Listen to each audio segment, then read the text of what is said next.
Us for more on that story is WION senior foreign editor Padma Rao. She's live from Hamburg. Hi Padma. First of all, thanks for tracking all the details for us there from Hamburg. All in all, it's been a rather fruitful first day with the Prime Minister not giving an inch when it comes to his talking tough on terror, and of course also about making sure that protectionism is really just a catchphrase and doesn't become the way businesses are handled and the way economies go forward. What's been your take from this first day of meeting between all these leaders? Absolutely, you said it right, Aisha. I'll just wait for the helicopter sound. They're rounding me out. As you know, we are right in the heart of Hamburg, very close to where the summit is taking place, and there is a helicopter a second, so I hope you can hear me now. You said it absolutely correctly. Prime Minister Narendra Modi not only did not give away an inch, I think he gave the German public that is protesting here and also the German government many things which they would appreciate. For instance, a stand on protectionism. This has been, in fact, the basis behind Chancellor Angela Merkel's choice of Hamburg as the city for the venue of the G20 summit. It is the city of her birth, but not because of that. It is the city that is known as the gateway to the world, which implies free market policies. Now, again, the protesters are protesting against those free market policies. But having said that, they would be happy to hear Prime Minister Narendra Modi taking a stand against the kind of protectionism that is depleting the resources of countries in Africa and countries across Asia. Now, having said that, Prime Minister Modi also, there was a double entendre, I feel, in what Prime Minister Modi said. You can hear the sirens whining behind me. This goes on every minute.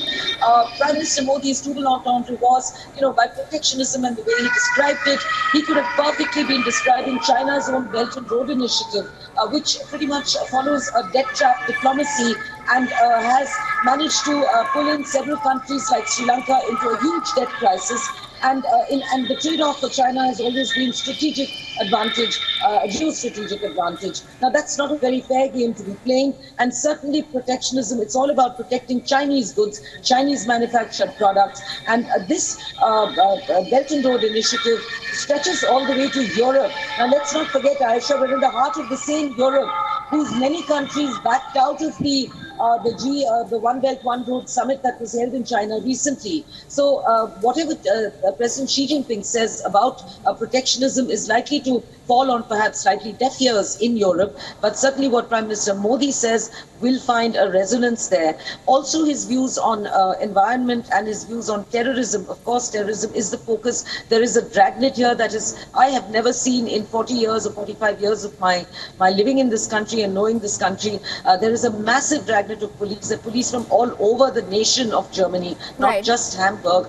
So there is that will resonate also with the public, and more so also his views on environment will resonate both with the public in Germany. This is Europe's leading country as far as environment goes, and you can see it everywhere. And also with Chancellor Merkel and her administration, because they are at the forefront and they have defied President Trump's pulling out of the Paris Accord, as we all know. So yes, Prime Minister Modi has not only outwitted, but I think his speech has been laden with as much charm as one can muster up on the periphery of a bilateral summit, but also the move along and giving it back fully out.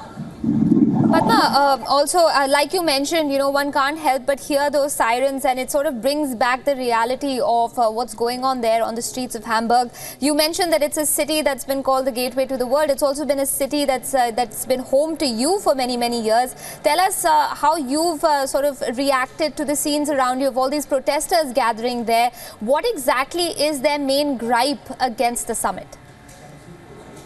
Well, there are several gripes. One is protectionism, one is the way the world is treating Africa, one is, Hamburg has been an essentially left-wing city all its life. It is the most left-wing city. It is a city of demonstrations. It's the city of squatters. And these are usually young people, people from the very famous university here. And they have a lot of browsers. I mean, from the polar bear dying and the Arctic ice melting. So it started off almost with a carnival, in a carnival-like atmosphere. But then things deteriorated last night. night, as you know, and there were severe clashes. There is also talk that there were some right-wing supporters who clashed with those who were protesting peacefully and, just singing and dancing and that sort of thing. So it did take on a dangerous turn. Policemen were injured, and also 12 cars, luxury cars, were set on fire. So the German media are talking about burning Hamburg, Hamburg in crisis, and that sort of headline has been playing all day. So this is the atmosphere here right now, and it is. But having said that, I would like to compliment the German authorities. If there's anything I'd like to see go further in the Indo-German relationship, it is certainly cooperation on anti-terror mechanisms within metropolises like Hamburg, because there, as I described, and I won't go into that again, there's this massive security. And the nice thing about it is that the policeman and each and every security official is going about his and her job with, with a smile. I spoke to some policewomen, mounted policewomen, and they chatted with me, but they said, look, we can't talk on camera. We've been not allowed to. Right. But none of them shooed us away. None of them, chased us away. And they're all being very convivial and very nice to, practically all the visitors, and trying their best to make visitors to this city, enjoy it despite all the restrictions.